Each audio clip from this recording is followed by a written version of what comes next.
అన్న ఎందుకన్నా సముద్రం ఎందుకు దేవర చంపితే ఒక్కొక్కడిని నరికితే రక్తంతో సముద్రం మొత్తం ఏర్పెడుతుంది. ఎందుకు చంపుతాడు అంటారు?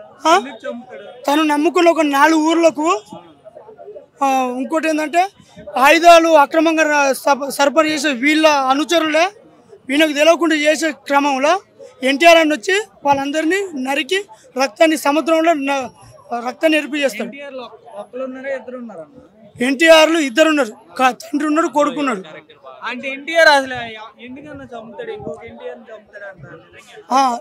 అది ఎందుకంటే ఇప్పుడు తెలియదు. అది లాస్ట్ మూమెంట్లో 2 minutesలో కొడుకే చంపుతాడు అని చెప్పి ప్రకాష్ రాజు ఒక ఇంటి ఇచ్చిండు. అది సెకండ్లో చూడ దేవర 2 ఉండబోతుంది. దేవర 2 ఖచ్చితంగా ఉంటుంది.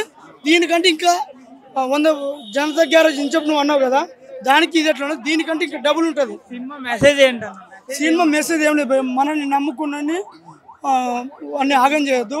ఒకవేళ నమ్ముకున్నప్పుడు వానికి పూర్తి సహాయం చేయాలి. ఇప్పుడు మనం నమ్ముకున్న 4 ఊర్లకు న్యాయం చేసేదే సినిమా.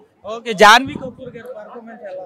జాన్వీ కపూర్ పర్ఫార్మెన్స్ వచ్చిన 10 నిమిషాలైనా తన నటనతోనే ఆకట్టుకుంటుంది. అక్కడ మాత్రం మస్తు ఎంజాయ్ చేసినాం, మస్తు నవ్వుకున్నాం.